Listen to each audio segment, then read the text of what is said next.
నమస్కారం. City cable CPC న్యూస్కు స్వాగతం. ముందుగా ముఖ్యాంశాలు. జిల్లాలో పెండింగ్లో ఉన్న వివిధ పనుల పూర్తికి కేంద్ర రాష్ట్ర ప్రభుత్వాలు సత్వరమే తగిన చర్యలు తీసుకోవాలి. District development coordination and monitoring committee సమావేశంలో కడప ఎంపీ వైఎస్ అవినాష్ రెడ్డి వినతి.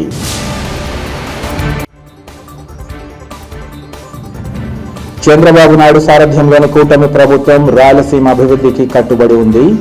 స్వచ్ఛాంధ్ర కార్పొరేషన్ చైర్మన్ కొమ్మారెడ్డి పట్టాభిరామ్ వెల్లడి. నీట్ పరీక్ష నిర్వహణలో ఘోర వైఫల్యాలకు నైతిక బాధ్యత వహిస్తూ కేంద్ర మంత్రి ధర్మేంద్ర ప్రధాన్ రాజీనామా చేయాలి. సిపిఐ జిల్లా కార్యదర్శి గాలి చంద్ర డిమాండ్. జిల్లాలో పెండింగ్లో ఉన్న వివిధ పనుల పూర్తికి సత్వరమే తగిన చర్యలు కేంద్ర రాష్ట్ర ప్రభుత్వాలు తీసుకోవాలని కడప ఎంపీ వైఎస్ అవినాష్ రెడ్డి కోరారు. కలెక్టరేట్లోని పీజీఆర్ఎస్ హాల్లో కలెక్టర్ డాక్టర్ శ్రీధర్ చెరుకూరి అధ్యక్షతన district development coordination and monitoring committee సమావేశంలో కేంద్ర ప్రభుత్వ పథకాలతో చేపట్టిన పథకాలపై సమీక్ష నిర్వహించారు. ఈ సందర్భంగా ఎంపీ వైఎస్ అవినాష్ రెడ్డి మాట్లాడుతూ ఉపాధి హామీ పథకానికి సంబంధించి పెండింగ్లో ఉన్న 160 కోట్ల మెటీరియల్ కాంపోనెంట్ బిల్లు విడుదల చేయాలంటూ తీర్మానం చేశామన్నారు. అలాగే 170 కోట్ల పంటల బీమా పెండింగ్లో ఉందని, కేంద్రం తన వాటా చెల్లించినా రాష్ట్ర ప్రభుత్వం వాటా చెల్లించకపోవడం వల్ల బీమా రైతులకు అందలేదన్నారు. 2026 ఖరీఫ్కు సంబంధించి ప్రధానమంత్రి ఫసల్ బీమా యోజన పథకం అమలుకు అన్ని చర్యలు తీసుకోవాలని సమావేశం సూచించిందన్నారు. ప్రకృతి కారణంగా వాటిల్లే పంట నష్టానికి చెల్లించే బీమా నిబంధనలు రైతులకు అనుకూలంగా లేవని, 50 కిలోమీటర్ల వేగంతో గాలులు వీచి పంటలు దెబ్బతింటేనే బీమా వర్తింపన్నది సరికాదన్నారు. ప్రతి మండలంలో 2 వెదర్ స్టేషన్లు ఉన్నా అవి సక్రమంగా పనిచేయడం లేదని అన్నారు. పులివెందులలో గాలివానకు నష్టపోయిన అరటి రైతులను ఆదుకోవాలని, రైతులకు ఉపయోగపడే విధంగా నిబంధనలు సవరించాలని సూచించామన్నారు. 2019-24 మధ్య వైసీపీ ప్రభుత్వం జిల్లాలో 98,000 ఇళ్లు మంజూరైతే 50,000 పూర్తి కాగా 50,000 ఇళ్లు పెండింగ్లో ఉన్న తరుణంలో వాటిని పూర్తి చేయడంతో పాటు ఆయా కాలనీలోని మౌలిక వసతులు కల్పించాలని కేంద్రాన్ని కోరామన్నారు. జిల్లాలోని వేంపల్లి మండలాల్లో అక్రమ మైనింగ్ యథేచ్ఛగా కొనసాగుతోందని, దీనిపై చర్యలు తీసుకోవాలని కోరుతున్నామన్నారు. ఈ సమావేశంలో జెడ్పీ చైర్మన్ రామగోవింద్ రెడ్డి తదితరులు పాల్గొన్నారు.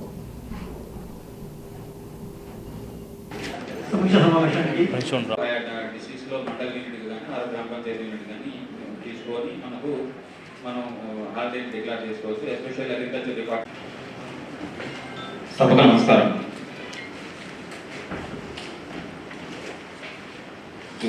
మనకు డోర్స్ ఉంటాయి. మనకి ఎన్ఆర్జీఎస్లో కూడా అదే ఇంపార్టెంట్ వర్క్గా ఉండేది సార్, వాటర్ కన్జర్వేషన్ వర్క్. దాని తర్వాత second important sir core rural infrastructure. జిల్లా కలెక్టర్ గారు తిరుపతి శ్రీధర్ గారు, గౌరవ శాసనసభ్యులు పద్వేలు శాసనసభ్యులు దాసకొండ గారు, రాజంపేట శాసనసభ్యులు రామ్జీలో మనకు ఈజీఎస్లో ఉన్నటువంటి ఫీచర్స్ అన్నీ ఉన్నాయి సార్. దాంతోపాటు కొన్ని అడిషనల్ ఫీచర్స్ అనేది కొన్ని ఇంప్రూవ్మెంట్స్. ఇక్కడ మండల ప్రజా పరిషత్ అధ్యక్షులు వైఎస్ఆర్ కడప జిల్లాలో కేంద్ర ప్రభుత్వానికి సంబంధించిన పథకాల మానిటరింగు, అదేవిధంగా కోఆర్డినేషన్ కోసం ఏర్పాటు చేసినటువంటి డిడిఎంసి మీటింగ్లో ఇవాళ నేను, నాతో పాటు మా జెడ్పీ చైర్పర్సన్ రామగోవింద్ రెడ్డి గారు, ఎమ్మెల్యే అమర్నాథ్ రెడ్డి గారు, అదేవిధంగా మరో శాసనసభ్యులు సుధమ్మ గారు, అదేవిధంగా మండలాధ్యక్షులు, ఈ జిల్లా కలెక్టర్, జిల్లా అధికారులు అందరం కూడా ఈ సమావేశంలో పాల్గొనడం జరిగింది. ఈ సమావేశంలో ముఖ్యంగా కేంద్ర ప్రభుత్వానికి సంబంధించిన పథకాలు రివ్యూ చేసి కేంద్రం దృష్టికి ఈ జిల్లాలోని కొన్ని పెండింగ్ ఇష్యూస్ కూడా తీసుకెళ్లడం జరుగుతూ ఉంది. ముఖ్యంగా ఉపాధి హామీకి సంబంధించి దాదాపు 160 కోట్ల రూపాయల మెటీరియల్ కాంపోనెంట్ బకాయిలు ఈ జిల్లాకు రావాల్సింది ఉంది. అది తక్షణమే రిలీజ్ చేయవలసిందిగా ఈ సమావేశం ద్వారా మరి కేంద్రం దృష్టికి తీసుకెళ్తా ఉన్నాం. అదేవిధంగా పెండింగ్ క్రాప్ ఇన్సూరెన్సు 173 కోట్ల రూపాయలు ఈ జిల్లాకు, మన జిల్లాకు రావాల్సింది ఉంది. అది కూడా తక్షణమే రైతులకు సంబంధించిన పెండింగ్ పంటల బీమా రిలీజ్ చేయవలసిందిగా ఈ సమావేశం ద్వారా కేంద్ర ప్రభుత్వం దృష్టికి తీసుకెళ్లడం జరిగింది. మరి మాకు అధికారులు ఇచ్చిన అప్డేట్ ప్రకారం అయితే మరి కేంద్రం అయితే మరి తన వాటా చెల్లించింది, రాష్ట్రం వాటా కూడా చెల్లిస్తే మరి తప్పకుండా ఆ పంటల బీమా రిలీజ్ చేస్తామని చెప్పారు. మరి తప్పకుండా ఆ దిశగా చర్యలు తీసుకోవాల్సిందిగా కూడా మరొకసారి కోరుతా ఉన్నాం. అదేవిధంగా ఇప్పుడు ఏదైతే 26 రబీకి సంబంధించి 26 రబీకి సంబంధించి ఏదైతే ఇప్పుడు 26 ఖరీఫ్కు సంబంధించి ఏదైతే ఇప్పుడు రైతులు పంటల బీమా చెల్లిస్తూ ఉన్నారో, ప్రీమియం చెల్లిస్తూ ఉన్నారో, వెదర్ బేస్డ్ కావచ్చు, లేకపోతే పిఎం ప్రధానమంత్రి ఫసల్ బీమా యోజన కావచ్చు, దీనికి సంబంధించిన గడువు కూడా మరి రైతుల రిక్వెస్ట్ను దృష్టిలో పెట్టుకొని 24వ తేదీ వరకు మరి పెంచినట్టుగా కూడా మరి కలెక్టర్ గారు ఈ సమావేశం దృష్టికి తీసుకురావడం కూడా జరిగింది. అదేవిధంగా వెదర్ బేస్డ్ క్రాప్ ఇన్సూరెన్స్కి సంబంధించి కొన్ని లోపాలు ఉన్నాయి. ఆ లోపాలను సవరించమని చెప్పి కూడా మరి కేంద్రం దృష్టికి, రాష్ట్రం దృష్టికి ఈ సమావేశం ద్వారా తీసుకెళ్తా ఉన్నాం. ముఖ్యంగా వెదర్ బేస్డ్ క్రాప్ ఇన్సూరెన్స్లో ఉన్న ప్రధానమైన లోపాలు ఏంటంటే, ఆటోమేటెడ్ వెదర్ స్టేషన్లు మండలానికి ఒక 2 మాత్రమే ఉన్నాయి. ఆ 2 కూడా పూర్తిగా పనిచేయని పరిస్థితిలో ఉన్నాయి. పెద్ద ఎత్తున గడిచిన 2 సంవత్సరాల్లో, గడిచిన అనేక సంవత్సరాలుగా మనం చూస్తూ ఉన్నాం. అరటికి సంబంధించి అరటి పంట పెద్ద ఎత్తున గాలుల వలన, పెను గాలుల వలన, వర్షాల వలన నష్టపోవడం మనం చూసినాం. నేలమట్టం కావడం మనం చూసినాం. మామిడి పంట నేలమట్టం కావడం మనం చూసినాం. కానీ పంట నష్టపోయినప్పటికీ రైతులకు ఏ ఒక్కరికి కూడా పంటల బీమా రాని పరిస్థితి మనం చూస్తూ ఉన్నాం. మరి ఈ పరిస్థితి మారాలంటే తప్పకుండా ప్రతి గ్రామంలో కూడా ఆటోమేటెడ్ వెదర్ స్టేషన్ అనేది తప్పనిసరిగా ఉండాలి. ఉండడమే కాదు, అది పని చేయాలి అని చెప్పి ఈ సమావేశం ద్వారా మరి ప్రభుత్వాల దృష్టికి తీసుకెళ్ళాం. అదేవిధంగా దాంతోపాటు ఏదైతే వెదర్ బేస్డ్ క్రాప్ ఇన్సూరెన్స్ స్కీమ్లో షరతులు ఉన్నాయో, ఇంత వేగంతో 50 కిలోమీటర్ల పైచిలుకు వేగంతో గాలి వీచిన తర్వాత చెట్లు పడిపోతేనే కాంపెన్సేషన్ ఇస్తాము, అంతకంటే తక్కువ వేగంతో చెట్లు గాలి వీచినప్పుడు చెట్లు పడిపోతే కాంపెన్సేషన్ ఇవ్వమని చెప్పేటువంటి ఏదైతే నిబంధన ఉందో ఆ నిబంధన పూర్తిగా తొలగించాలా. వేగం అనేది క్రైటీరియా కాదు, గాలి వలన చెట్లు పడిపోయినాయా లేదా అనేది మాత్రమే క్రైటీరియాగా తీసుకోవాలా. గాలి వేగం అనేది క్రైటీరియాగా తీసుకోకూడదు అని చెప్పి కూడా ఈ సమావేశం ద్వారా ప్రభుత్వాల దృష్టికి మరి రికమెండేషన్ ప్రపోజల్ పంపిస్తూ ఉన్నాం ఈ సమావేశాల ద్వారా. అదేవిధంగా హౌసింగ్ స్కీమ్కి సంబంధించి కూడా రివ్యూ చేయడం జరిగింది. మీ అందరికీ తెలుసు, జిల్లాలో జగనన్న ప్రభుత్వంలో 2019 నుంచి 24లో ఈ జిల్లాలో దాదాపు 98,375 ఇళ్ళు మంజూరైనాయి. అంటే దాదాపు 1,00,000 ఇళ్ళు మంజూరైనాయి. దాదాపు 50,000 పైచీలకి ఇళ్ళు పూర్తిగా కంప్లీట్ అయినాయి. మరొక 50,000 ఇళ్ళు అనేక దశల్లో ఉన్నాయి. మరి ఆర్సీ లెవెల్, ఆర్ఎల్ లెవెల్ వివిధ దశల్లో ఉన్నాయి. ఇది జగనన్న ప్రభుత్వంలో మనకు మంజూరైన 98,000 ఇళ్లకు సంబంధించి దాదాపు 1,00,000 ఇళ్లకు సంబంధించిన స్టేటస్.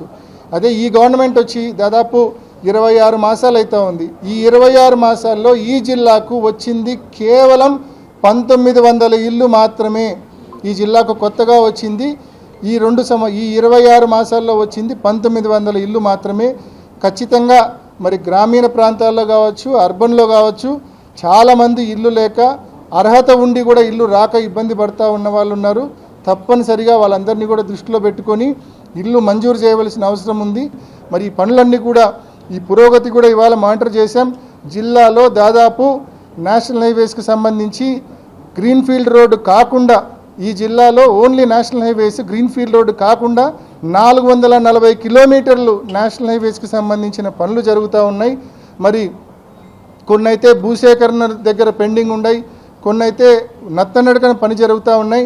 అవన్నీ కూడా వేగంగా పనులు జరగాలని చెప్పి కూడా ఈ సమావేశం ద్వారా ప్రభుత్వాల దృష్టికి తీసుకెళ్ళడం జరిగింది. కాబట్టి ఈ పథకాలన్నింటి మీద ఇవాళ తరోగా రివ్యూ చేసి కేంద్ర ప్రభుత్వం దృష్టికి తీసుకోవాల్సిన చర్యలపైన సిఫార్సులు, ప్రతిపాదనలు పంపించే కార్యక్రమం జరిగింది. ముఖ్యమంత్రి నారా చంద్రబాబు నాయుడు సారథ్యంలోని కూటమి ప్రభుత్వం రాయలసీమ అభివృద్ధికి కట్టుబడి ఉందని స్వచ్ఛాంధ్ర కార్పొరేషన్ చైర్మన్ కొమ్మారెడ్డి పట్టాభిరామ్ తెలిపారు. ప్రొద్దుటూరులో ఏర్పాటు చేసిన విలేకరుల సమావేశంలో ఆయన మాట్లాడారు. గత వైసీపీ ప్రభుత్వ పాలన అవినీతిమయంగా, చెత్తమయంగా సాగిందన్నారు. చెత్తపై పన్ను వేసిన వైసీపీ ప్రభుత్వం రాష్ట్ర వ్యాప్తంగా లక్షల టన్నుల చెత్తను పేరుకుపోయేలా పాలన కొనసాగించిందన్నారు. ప్రస్తుతం చెత్తను తొలగిస్తూ శాశ్వత పరిష్కారానికి చర్యలు తీసుకుంటున్నామని ఆయన తెలిపారు. వైసీపీ నాయకులు అవినీతి గురించి మాట్లాడడం హాస్యాస్పదమన్నారు.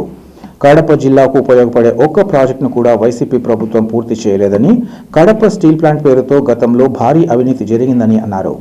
బ్రాహ్మణి స్టీల్స్ వ్యవహారంలో 1000 ఎకరాల భూమిని తక్కువ ధరకు తీసుకుని వాటి ద్వారా బ్యాంకు రుణాలు పొందారన్నారు. వైసీపీ పాలకులు సాగునీటి ప్రాజెక్టులను నిర్లక్ష్యం చేశారని, కూటమి ప్రభుత్వం 2 ఏళ్లలో 12,000 కోట్ల సాగునీటి ప్రాజెక్టుపై ఖర్చు చేసిందన్నారు. ప్రొద్దుటూరులో 11.5 కోట్ల రూపాయలతో చెత్త శుద్ధి చేసే ప్రాసెసింగ్ సెంటర్ నిర్మాణం జరుగుతుందని ఆయన వివరించారు. రాష్ట్ర వ్యాప్తంగా 107 ప్రదేశాలలో చెత్త ప్రాసెసింగ్ ఏర్పాట్లు చేస్తున్నామని వివరించారు. ఈ రోజున కడప జిల్లా ప్రొద్దుటూరు నియోజకవర్గంలో స్వచ్ఛాంధ్ర కార్పొరేషన్ ఆధ్వర్యంలో జరుగుతున్నటువంటి అభివృద్ధి కార్యక్రమాలని సమీక్షించడం కోసం ఇక్కడ రావటం జరిగింది. స్థానిక శాసనసభ్యులు వరదరాజరెడ్డి అన్న ప్రోత్సాహంతో మరి నియోజకవర్గంలో స్వచ్ఛత విషయంగా, శానిటేషన్ విషయంగా అన్ని రకాలుగా మెరుగైనటువంటి చర్యలు తీసుకుని గౌరవ ముఖ్యమంత్రి గారు జనవరి 2025లో ప్రారంభించినటువంటి స్వర్ణాంధ్ర స్వచ్ఛాంధ్ర కార్యక్రమాన్ని ప్రొద్దుటూరులో కూడా విజయవంతంగా ముందుకు తీసుకెళ్లడం కోసం వరదరాజరెడ్డి అన్న నిత్యం నాతో మాట్లాడుతూ అన్ని రకాలుగా కూడా ఆయన సహాయ సహకారాలు అందిస్తూ ఈ నియోజకవర్గాన్ని ముందుకు తీసుకెళ్తున్నారు. మరి వారి యొక్క ప్రోద్బలంతోనే ఈ నియోజకవర్గంలో మరి దాదాపు 11.5 కోట్ల రూపాయలతో ఒక వేస్ట్ ప్రాసెసింగ్ సెంటర్ని మరి ప్రతిరోజు కూడా 140 టన్నుల వేస్ట్ని ప్రాసెస్ చేసేటటువంటి సామర్థ్యం కలిగినటువంటి ఒక వేస్ట్ ప్రాసెసింగ్ సెంటర్ని కూడా వరదరాజరెడ్డి అన్న ప్రోద్బలంతో, ప్రోత్సాహంతో ఇక్కడ ఏర్పాటు చేస్తున్నాం.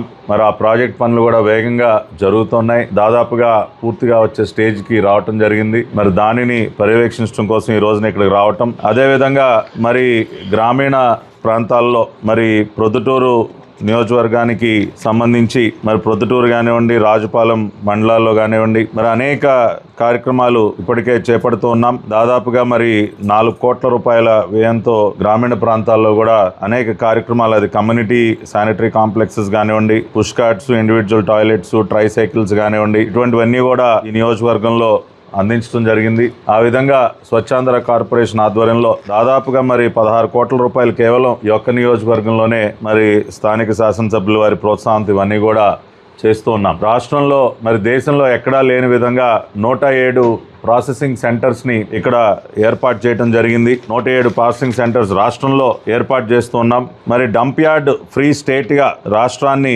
నెలకొల్పడం కోసం, ఆ లక్ష్య సాధన కోసం మరి ఇవన్నీ కూడా ఏర్పాటు చేసి భవిష్యత్తులో ఎక్కడా కూడా డంపింగ్ అనేది లేకుండా చేసేటటువంటి కార్యక్రమం ఇప్పుడు జరుగుతూ ఉంది. మరి గొడ్డలి పార్టీ 2019-24 మధ్య చెత్త మీద కూడా పన్నేసినటువంటి ఒక చెత్త ప్రభుత్వం. మరి అటువంటి చెత్త ప్రభుత్వాన్ని మొన్న జరిగినటువంటి ఎన్నికల్లో ఏ రకంగా మరి వారికి బుద్ధి చెప్పారో కూడా మనం చూసాం. దాదాపుగా రాష్ట్ర వ్యాప్తంగా 1,50,00,000 టన్నుల చెత్తని ఎక్కడికక్కడ వదిలేసి వెళ్తే ఇప్పుడు అదంతా కూడా శుభ్రం చేస్తూ, క్లీన్ చేస్తూ భవిష్యత్తులో మళ్ళీ అటువంటి పరిస్థితి ఉత్పన్నం కాకుండా ఉండడం కోసం ఈ 107 ఫ్రెష్ వేస్ట్ ప్రాసెసింగ్ సెంటర్స్ ని ఏ రోజు చెత్త ఆ రోజు ప్రాసెస్ చేయడానికి ఇవన్నీ కూడా ఏర్పాటు చేస్తున్నాం. దానిలో భాగంగానే మరి ప్రొద్దుటూరు నియోజకవర్గంలో ప్రొద్దుటూరు మున్సిపాలిటీ పరిధిలో కూడా దీనిని ఏర్పాటు చేయడం జరుగుతూ ఉంది. ఇవాళ ఈ గొడ్డల పార్టీ నాయకులను ఒకటే అడుగుతా ఉన్నా, మరి ప్రజలు చివాట్లు పెట్టినా సరే ఇంకా కూడా బుద్ధి తెచ్చుకోకుండా ఇంకా మాట్లాడుతూ ఉన్నారు. స్థానిక గొడ్డలి పార్టీ నాయకుడైనటువంటి మాజీ శాసనసభ్యుడు రాచమల్లు ఇష్టానుసారం ఆధారాలు లేనటువంటి ఆరోపణలు, నిరాధారమైనటువంటి మాటలు మాట్లాడుతూ ఇవాళ బురద జల్లే కార్యక్రమం చేస్తా ఉన్నాడు. ఇవాళ అతను నేను ఒకటే అడుగుతా ఉన్నా, ఆఖరికి చెత్త మీద కూడా పన్నేసి ఆ రోజున ప్రజలపైన బాదుడు కార్యక్రమాన్ని కొనసాగించినటువంటి మనుషులు మీరు. మీది ఒక చెత్త ప్రభుత్వం కనుకే తీసుకెళ్లి చెత్త కుప్పలో బారేశారు. అయినా సరే బుద్ధి తెచ్చుకోకుండా ఇవాళ మీరు మాట్లాడుతూ ఉన్నారు. నువ్వు ఇవాళ అవినీతి గురించి మాట్లాడుతూ ఉంటే నిజంగా నాకు ఆశ్చర్యం కలుగుతూ ఉంది. సవాళ్లు చేస్తా ఉన్నాడు. 2 రోజుల క్రితం నేను చూశాను, సవాల్ చేస్తాడంట అవినీతి పైన. నీకు కొద్దిగా అన్నా సిగ్గుందా? నువ్వు ఏ నాయకుడి కింద పనిచేస్తా ఉన్నావా? నీ పార్టీ ఏంటి? నీ గొడ్డలి పార్టీ చరిత్ర ఏంటి? నువ్వు జెండా మోస్తున్నటువంటి పార్టీ కానీ ఆ పార్టీకి అధ్యక్షుడిగా ఉన్నటువంటి ఆ నాయకుడి చరిత్ర ఏంటాయా? నీ చరిత్ర ఏంటి? నేను కడప జిల్లాకి ఏదో ఉద్ధరించాను, నేను కడప జిల్లా సింహాన్ని పునిని అని చెప్పి ఊరికనే మీకు మీరు బిరుదులిచ్చుకోవటం కాదు. అదే కడప జిల్లాని అడ్డగోలుగా దోచుకున్నటువంటి దొంగల ముఠా మీది. జన్మభూమికి వెన్నుపోటు పొడిచినటువంటి బందిపోటు ముఠాయా మీది.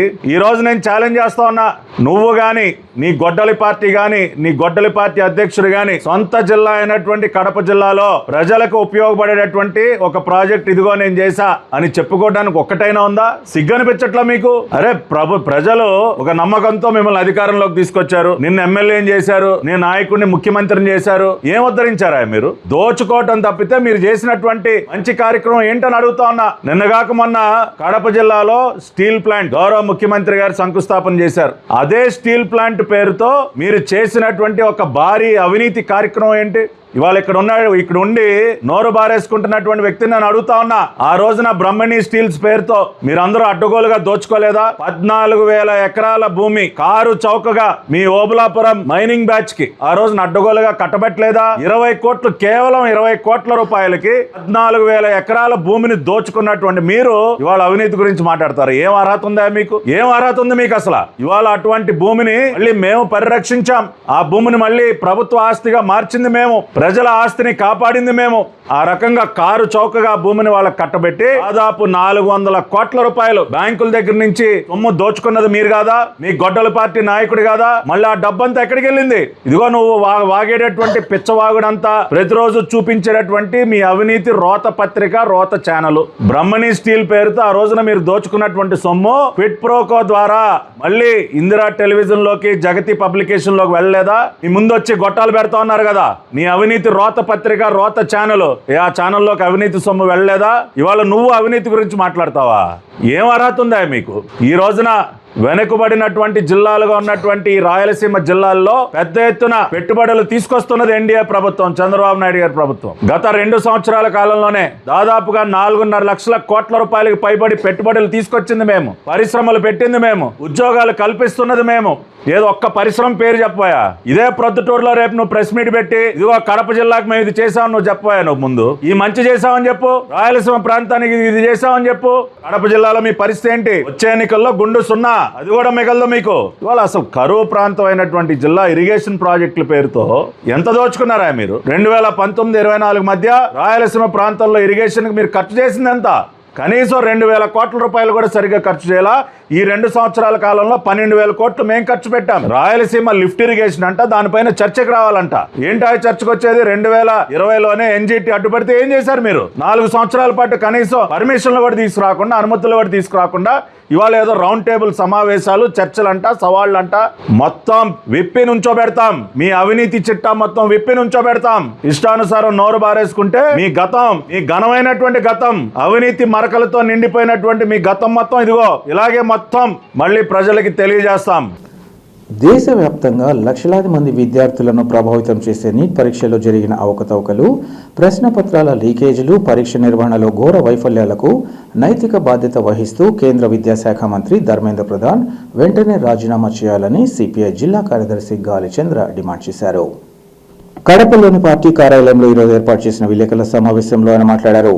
పేద మధ్యతరగతి కుటుంబాలకు చెందిన లక్షలాది మంది విద్యార్థులు సంవత్సరాల తరబడి కష్టపడి చదివి లక్షల రూపాయలు ఖర్చు చేసి కోచింగ్ తీసుకుని వైద్య విద్యలో ప్రవేశం కోసం పోటీ పడుతుంటే పరీక్షల పారదర్శకతను కాపాడాల్సిన ఎన్టీఏ వరుసగా వివాదాల్లో చిక్కుకోవడం అత్యంత ఆందోళనకరమన్నారు.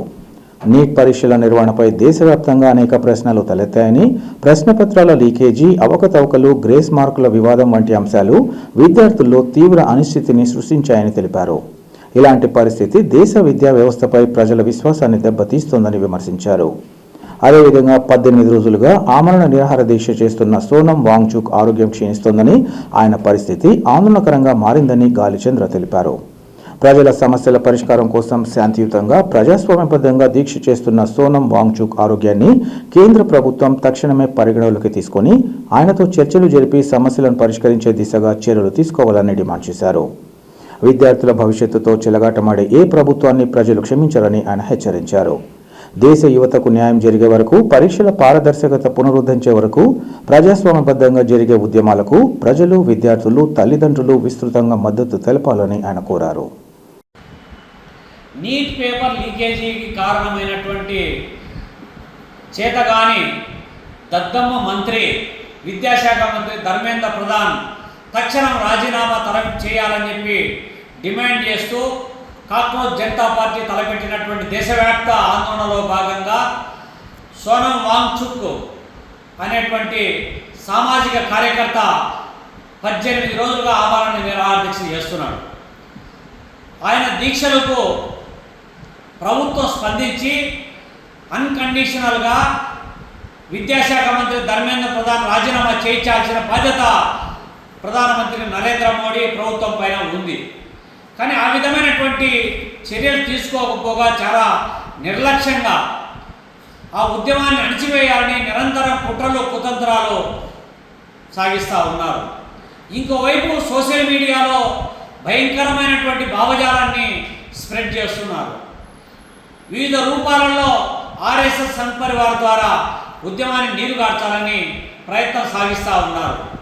ఎన్ని కుట్రలు కుతంత్రాలు పన్నినప్పటికీ కూడా ఇవాళ ఈ దేశంలో ఉన్నటువంటి ప్రజలు పెద్ద ఎత్తున ఈ యొక్క దీక్షలకు మద్దతుగా నిలబడుతున్నటువంటి నేపథ్యంలో కేంద్ర విద్యాశాఖ మంత్రి ధర్మేంద్ర ప్రధాన్ రాజీనామా చేసే వరకు సాగాల్సినటువంటి ఈ పోరాటం విజయవంతం కావాలంటే, భవిష్యత్తులో ఈ దేశంలో నీట్ పేపర్లు లీకేజ్ కాకుండా ఉండాలంటే, చదువుకున్నటువంటి ఇంటర్మీడియట్ పిల్లల యొక్క భవిష్యత్తు పరిరక్షించబడాలంటే, భవిష్యత్తులో ఇలాంటి ఘటనలు పునరావృతం కాకుండా ఉండాలంటే ధర్మేంద్ర ప్రధాన్ రాజీనామా చేసే వరకు పోరాటం చేయాలి. అందుకోసం సోనం వాంగ్చుక్ యొక్క ఆమరణ నిరాహార దీక్షకు దేశవ్యాప్తంగా ఉన్నటువంటి ప్రజానికం సంఘీభావంగా నిలబడాలని చెప్పి సందర్భంగా విజ్ఞప్తి చేస్తున్నారు.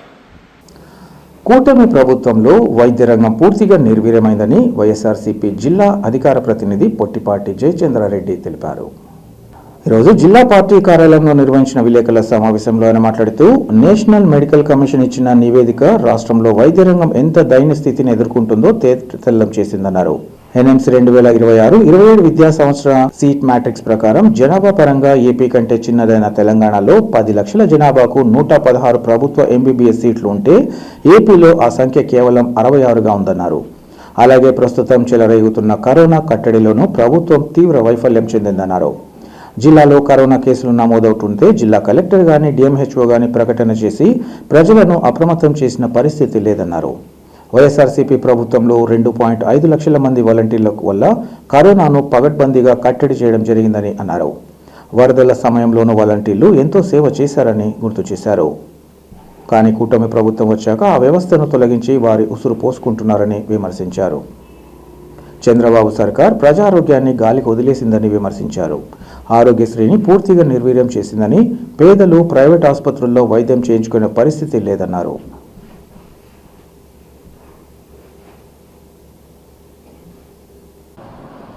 ఈరోజు మన రాష్ట్రంలో జరుగుతూ ఉన్న పరిణామాల గురించి ముఖ్యంగా ఏంటంటే, medical and health national medical commissioner గారు మన రాష్ట్రం గురించి ఎంత దరిద్రంగా చెప్పారంటే అంత దరిద్రంగా చెప్పారు. అందులో భాగంగా మన రాష్ట్రంలో ముఖ్యమంత్రి కానీ, మనకు ఉన్న ఆరోగ్య శాఖ మంత్రి కానీ దీని మీద స్పందించాల. ఈరోజు మన రాష్ట్రంలో కరోనాతో విలువెల్లాడుతున్నారు. గవర్నమెంట్ హాస్పిటల్కి పోయిన వాళ్ళకి మాత్రమే వాళ్ళు నోట్ చేసుకున్నారు ఎంతమంది అని. చెప్పాలంటే వందల వేల సంఖ్యలో రాష్ట్రంలో ఉన్నారు. వీళ్ళల్లో కరోనా వచ్చి 13 మంది గవర్నమెంట్ హాస్పిటల్లో చేరితే అందులో కడపలోనే 8 మంది చేరినారు. చేరిన వాళ్ళల్లో 2 మరణించారు. కానీ ఈరోజు పరిస్థితి చూస్తే కాకినాడ, వేలూరు ఇవి 2 కేసులు ఉంటే అత్యధికంగా మన జిల్లాలో ఉండడము నిజంగా చెప్పాలంటే ఆరోగ్య శాఖ ఉందా లేదా అనేది అర్థం కాని విషయం. అందులో వైఎస్ఆర్ గవర్నమెంట్లో వాలంటీర్లు 2,55,000 మంది మన రాష్ట్రంలో ఉన్నారు. ఇట్లాంటిది విపత్తు వస్తే వాళ్ళు ప్రతి ఇంటిలో ఎవరికి జ్వరం వచ్చింది, ఎవరికి ఎలా ఉన్నారు అని పరిశీలించేదానికి మాత్రము విపరీతమైన మన వాలంటీర్లు ఎప్పటికప్పుడు గవర్నమెంట్కు తెలుపుతూ వచ్చింది. ఈరోజు తెలిపేదానికి వాలంటీర్లు లేరు. సచివాలయం సిబ్బంది ఎస్ఐఆర్లో ఉన్నారు. కానీ రాష్ట్రంలో ఉండే నాయకులు కానీ వాళ్ళకు సంబంధించిన వాళ్ళు కానీ ఎంతసేపు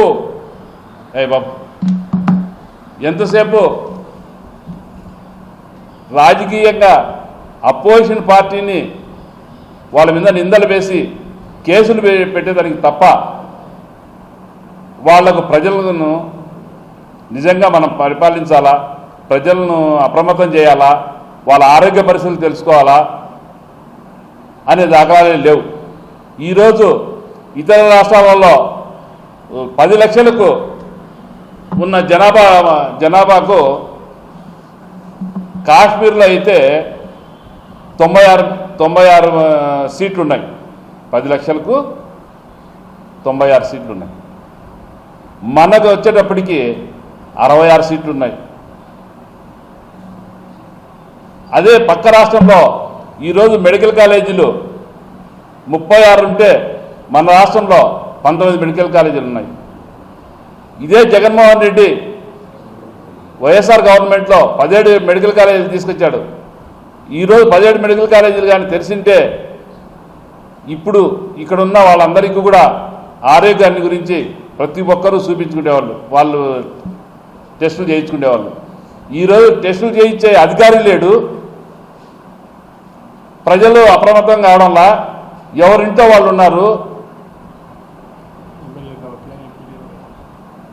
ఎక్కడే కానీ కరోనా ఇంత ఎక్కువ అయిపోతుంది, దాని గురించి ఆలోచిద్దామని చెప్పే వాళ్ళే లేరు. ఈరోజు డిఎంఎన్హెచ్ఓ కానీ, కడప కార్పొరేషన్ కమిషనర్ కానీ, జిల్లా కలెక్టర్ కానీ ఎవరే కానీ దీన్ని పట్టించుకునే దాఖలాలు లేవు.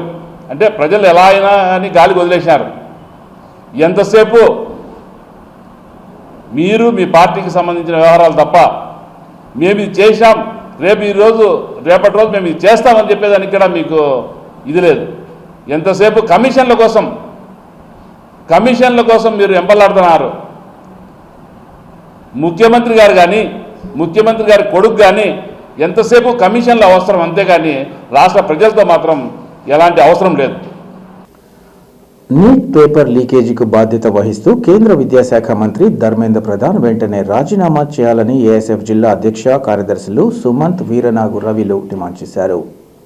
కేంద్ర మంత్రి రాజీనామాతో పాటు గత 18 రోజులుగా ఢిల్లీలో సామాజిక కార్యకర్త సోనం వాంగ్చుక్ ఆమరణ నిరాహార దీక్షకు కేంద్ర ప్రభుత్వం స్పందించాలని కోరుతూ శుక్రవారం ఎస్ఎఫ్ఐ ఆధ్వర్యంలో, కడప నగర కమిటీ ఆధ్వర్యంలో కడపలోని ప్రభుత్వ జూనియర్ కళాశాల వద్ద కళ్లకు రిబ్బన్ కట్టుకుని మోకాళ్ల మీద ఉండి వినూత్నంగా నిరసన వ్యక్తం చేశారు. ఈ సందర్భంగా వారు మాట్లాడుతూ కేంద్రంలోని బీజేపీ ప్రభుత్వ హయాంలో వరుసగా పేపర్ లీకేజీలు జరుగుతున్నాయని మండిపడ్డారు. ఒక్క నీట్ పేపర్ వరుసగా లీకేజ్ అవుతుండడం దారుణమన్నారు.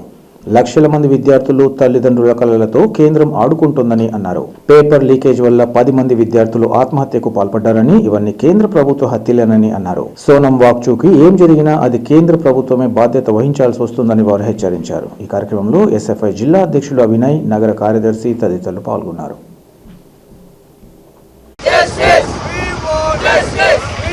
కడప జిల్లా కమిటీ ఆధ్వర్యంలో ఈరోజు ఏదైతే రాష్ట్ర వ్యాప్తంగా దేశవ్యాప్తంగా జరుగుతున్న నీట్ పేపర్ లీకేజీ పైన ఈరోజు ఢిల్లీ నడిపోతున్న జంతర్ మంతర్ దగ్గర ఎవరైతే వాంగ్చుక్ గారు ఈరోజు 18 రోజులుగా ఆమరణ దీక్ష చేస్తున్నా కూడా ఇంతవరకు కేంద్ర ప్రభుత్వం కానీ లేక మోడీ ప్రభుత్వం స్పందించవచ్చే సిగ్గుచేటు. ఏదైతే ఈరోజు 23 లక్షల మంది విద్యార్థుల జీవితాలు చెలగాటమాడుతున్న ధర్మేంద్ర ప్రధాన్ గారు వెంటనే రాజీనామా చేయాలని చెప్పేసి ఈరోజు వాంగ్చుక్ గారు 18 రోజులుగా ఆమరణ దీక్ష చేస్తున్నా. ఇలా 2-3 రోజుల్లో ఆయన సామయానికి కూడా సిద్ధమవుతుందని చెప్పి దాఖలు చెప్తున్నారు. కానీ ఇంతవరకు కూడా కేంద్ర మంత్రి కానీ, తర్వాత కేంద్ర విద్యాశాఖ మంత్రి కానీ ఇంతవరకు కనీసం చర్చలకు కూడా రాకపోవడం అనేది చాలా సిగ్గుచేటు. దీన్ని మేము చాలా తీవ్రంగా ఖండిస్తున్నాం. ఇప్పటికైనా కూడా ఏదైతే రాష్ట్ర ప్రభుత్వం, కేంద్ర ప్రభుత్వాలు స్పందించి అదేవిధంగా కేంద్రంలో ఉన్నటువంటి ధర్మేంద్ర ప్రధాన్ గారు వెంటనే రిజైన్ చేయాలి. అదేవిధంగా నీట్ పేపర్ లీకేజ్ ఏవైతే ఉందో దానికి సంబంధించి కూడా వారిపైన కఠిన చర్యలు తీసుకోవాలని చెప్పేసి డిమాండ్ చేస్తున్నాం. లేని పక్షంలో పెద్ద ఎత్తున ఆందోళన చేపడానికి సిద్ధమవుతుందని చెప్పేసి తెలియజేస్తున్నాం. వీరబాబు రవి, ఎస్ఎఫ్ఐ జిల్లా ప్రధాన కార్యదర్శి, కడప. ఆషాఢ మాసాన్ని పురస్కరించుకుని వేంపల్లిలోని శ్రీ వాసవి కనికా పరమేశ్వరి దేవస్థానంలో ఆర్యవైశ్య మహిళా మండలి ఆధ్వర్యంలో వాసవి మాతకు ప్రత్యేక పూజలను భక్తి శ్రద్ధలతో నిర్వహించారు. ఆర్యవైశ్య సంఘం అధ్యక్షులు తోటంశెట్టి చంద్రశేఖర్, మహిళా మండలి అధ్యక్షురాలు బచ్చు భాగేశ్వరం ఆధ్వర్యంలో ఆలయ అర్చకులు ఇంద్రగంటి ప్రసాద్ శర్మ సిద్ధాంతి నేతృత్వంలో మూల విరాట్ వాసవి మాతకు పంచామృతాభిషేకం, శ్రీపత్ర అర్చన, నివేదన, మహామంగళహారతి తదితర పూజలు నిర్వహించారు. ఉత్సవమూర్తి అమ్మవారిని పీఠంపై కొలువు తీర్చి గోరింటాకుతో అలంకరించి భక్తులకు దర్శన భాగ్యాన్ని కల్పించారు. అనంతరం ఆర్యవైశ్య సంఘం ఆధ్వర్యంలో సభ్యులు అమ్మవారి పీఠాన్ని భుజాలపై మోచుకుంటూ జై వాసవి మాత, జై జై వాసవి మాత అంటూ గర్భగుడి చుట్టూ ప్రాకారోత్సవాన్ని నిర్వహించారు. మహిళలు వాసవి మాతకు గోరింటాకుతో లలిత సహస్రనామ పారాయణం, అష్టోత్తరం నిర్వహించారు. ఈ కార్యక్రమంలో ఆర్యవైశ్య యువజన సంఘం అధ్యక్షులు తదితరులు పాల్గొన్నారు.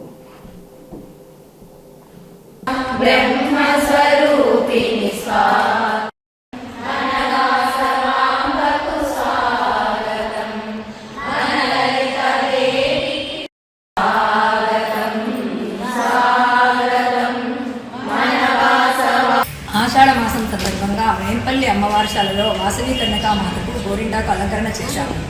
గోరింటాకు అంటే గౌరీదేవి ఇంటి ఆకు. ఈ గోరింటాకును సాక్షాత్తు అమ్మవారి నుండే పుట్టినది. ఈ గోరింటాకు పెట్టుకోవడం వల్ల మహిళలకు సౌభాగ్యం కలుగునని పెద్దలు చెప్పారు. జై వాసవి మాత. వార్తలు ముగించే ముందు ముఖ్యాంశాలు మరోసారి. జిల్లాలో పెండింగ్లో ఉన్న వివిధ పనుల పూర్తికి కేంద్ర రాష్ట్ర ప్రభుత్వాలు సత్వరమే తగిన చర్యలు తీసుకోవాలి. District development coordination and monitoring committee సమావేశంలో కడప ఎంపీ వైఎస్ అవినాష్ రెడ్డి వినతి.